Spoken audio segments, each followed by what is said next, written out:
Hello, my name is Dawson Maher. I am currently a 10th grade student at Central Academy of Technology and Arts, and this is my extracurricular interview for my civics class. During this interview, I must include several of my class vocabulary words. The words I'm going to use are the following words: primary election, House of Representatives, Bill of Rights, amendment, immigration, and U.S. Supreme Court. I plan to work these words into my interview by using them in my questions. For my interview, I was given the option of interviewing someone who went through the naturalization process, or a local leader or official, and discuss campaigning and their duties as an official. With that in mind, I am thankful to be able to be interviewing Union County Commissioner Stoney Rushing. Commissioner Rushing is currently a candidate for Congress in North Carolina's 9th District. Commissioner Rushing, thank you for taking time out of your busy schedule to come and do this interview with me. You're welcome. Thank you for asking me. Of course. Can you please explain to me why we're having a special election for the 9th District? Yeah, I'd be glad to. Last year in 2018, Mark Harris won the primary over Robert Pittenger in May. Then this election in November, there was a accusation of voter improprieties in the 9th District, and so the Board of Elections refused to certify the election. After a hearing and a quasi-judicial hearing through the State Board of Elections, Mark Harris determined that if there was a shaking in voter confidence, then we should have another election and call for another election. If you win this special election for North Carolina's 9th District, you'll become a member of the United States House of Representatives in Washington, D.C. The Congress is a complex group made up of all different types of politicians with different viewpoints. Can you tell us where you see yourself within this group and where your ideology fits in? I'm very conservative, so that's one of the complete issues I'll have. We also have a very conservative district in the 9th District. It's made up of very conservative Democrats and Republicans. So I'll be able to represent the people in this area and the ideals that they have. Of course, not everybody agrees on every issue, but when you have somebody in Congress that can actually go out, represent the people through having contact, being around those people, working with those people, and coming home to get their concerns, I think that'll be a very good way to represent the people of the 9th District, and I intend to do that. The Bill of Rights are our first 10 amendments of our Constitution and the cornerstone of our protected rights as citizens of the United States. Please talk to us about what the Second Amendment is and your strong, lifelong support of the Second Amendment. The Bill of Rights is very important because that's what our founding fathers sat down and they came up with it. And the First Amendment, freedom of speech, was very important to them. It was very important to be able to get out their message and not have to worry about being punished for what they said. The Second Amendment was very important because that's the way we won our freedom, and that's the way that they understood that we could keep our freedoms. So hunting is important. Using firearms as tools is very important. That farmers, people use firearms all the time, police officers. But it's also very important that the citizens be able to protect themselves, not only from criminals that would do them harm, but an oppressive government or other governments. In World War II, the Japanese, they were afraid to invade America because there was a gun behind every blade of grass. That's what they believed. And while that's not exactly true, there are a lot of guns here, but the people are a well-regulated militia, and the people have the right to defend themselves. What we do, and through our business and my volunteerism, is we provide opportunities for young people to come out and shoot and learn how to use a firearm accurately and safely. We also provide opportunities for people to be able to protect themselves. We teach them the law of using self-defense, that we teach them where their limitations are. There are limitations. You just can't go out and shoot somebody for no reason. You can't go out and do things that are illegal with firearms, and people shouldn't, and they should be punished if they do something illegal with firearms. But the Bill of Rights, again, is so important that it was the Second Amendment was the amendment that we be able to keep and bear arms. Immigration laws and illegal immigration is a big issue in our country right now. Please talk about illegal immigration issue, what you feel needs to be done about it, and how illegal immigration affects our daily lives here in North Carolina. That's a very good question.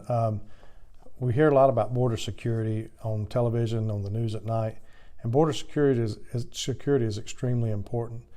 One issue through agriculture that I've got to know over the years is working with migrant farm workers and laborers from all over the world. One of the problems we have from Central America is gang violence and drug cartels, which use these folks and they extort these folks for money. I've heard horror stories about people having to get together $10,000 because their aunt had been kidnapped and they were threatening to dismember her in Central America. And so these farm workers were taking their hard-earned money, pooling it together to try to save this woman's life.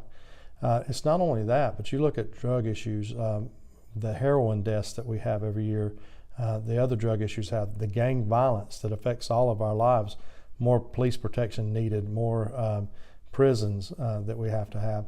All this affects every one of us. And so border security not only helps us, but it also helps the people of Latin America, Central America, and South America. When they don't have a clear path of just crossing the border and paying people to illegally bring them here, when they have to go through a process like everyone else, that actually is going to be a more safe route. You know, when it looks like that there are economic advantages, the advantages disappear when they have to pay ransom money for people back home, and they have to, or they may be forced to carry drugs, or they may be forced to commit other crimes. Prostitution, there are a lot of young girls that are brought across the border that have to be pregnancy tested or checked for disease because they're raped along the way. And these stories, again, these are the stories that I've heard in North Carolina from immigrant workers on the farms, and it's not pleasant. The threat of death that they go through walking across deserts without water, all the kinds of things that can happen to them on that treacherous journey, where a more safe path would be just to enter in through a legal border and legal channel. And so we have to do that. We have to work to make sure that the people that are already here are not necessarily punished. There's a lot of law-abiding people here that are just working, and yes, they've crossed illegally, but they commit no crimes other than that here. So how do we handle those people? How do we handle those families? Is going to be very important and a big challenge for the Congress. The United States Supreme Court is the judicial branch of our government. Their decisions affect every American and the laws that govern our country and how those laws are applied. President Trump has appointed 2 justices to the Supreme Court and may appoint 1 or 2 more if he is reelected. What kind of justices do you believe are needed on the Supreme Court, and why? I think we need justices who are more interested in constitutional interpretation, not making up the rules as they go. What we have is we have judges that are very important to not only the laws just on federal level, but at state level and local level as well, because something could travel from start in Union County and can travel all the way through the state Supreme Court and into the national Supreme Court. So we need people who can look at the rule of law and not try to legislate from the bench, but just be constitutional in their decisions and make sure that their decisions abide by the Constitution. When we have conservative judges, I'm of course a conservative, so I like the idea of conservative judges. You seem to have less of that legislating from the bench and making up things as we go, and more of the just trying to sit down and say, here's what the Constitution says on this issue, and here's what we believe. So I'm very much in favor of conservative judges.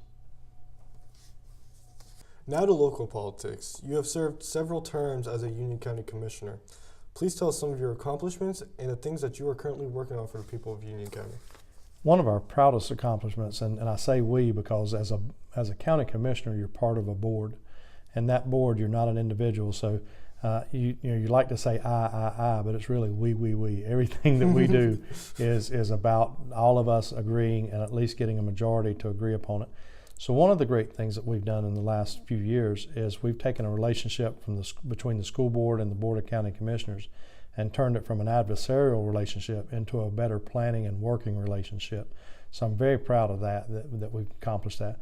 We've lowered taxes. We've been able to, through better planning and budgeting and watching the dollars, we've been able to spend more on education and at the same time preserve the tax rate at a lower rate.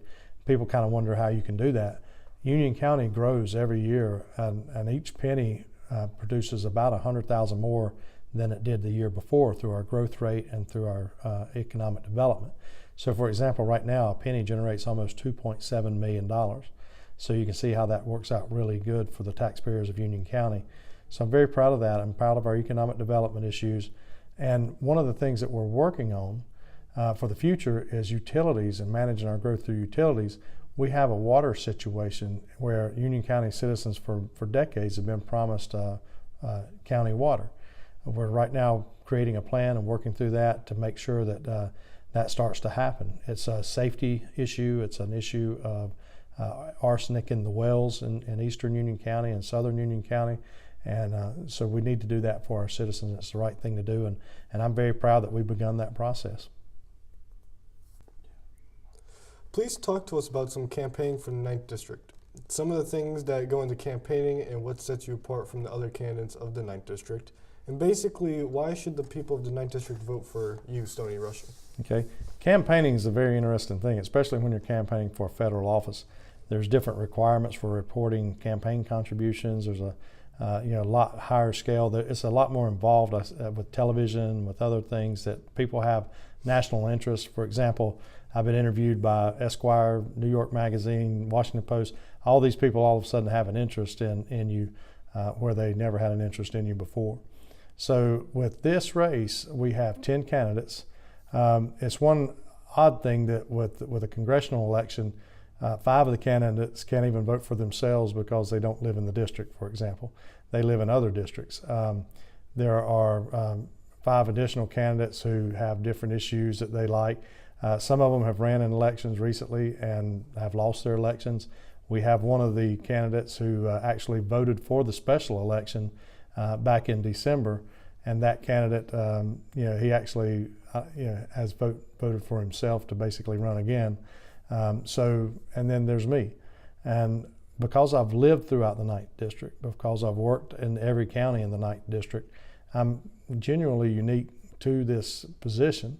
I was endorsed by the previous candidate because he realized that through working and campaigning with him at different areas, he was amazed by the experience that I had in every single county and understanding that I had of every single county and the friendships and the family that we had in every single county in the 9th District. So that makes me unique to this situation. And while it's not something that I desired, it's not something that I looked to do, I really do see this as a duty to fix the problems that we had. And I look forward to running. I look forward to winning. I think we'll do quite well. Mr. Stoney Russian, thank you for sitting down with me for my school interview. I truly appreciate you taking the time to help me with my school project, and I wish you luck in the upcoming special primary election for North Carolina's 9th District on May 14th. Thank you, Dawson, and I want to say that I appreciate you for asking me to do this, and I appreciate CATA. Our son graduated from CATA, so we're very proud of that school, and we're very proud of the things that are going on there. You guys do a great job.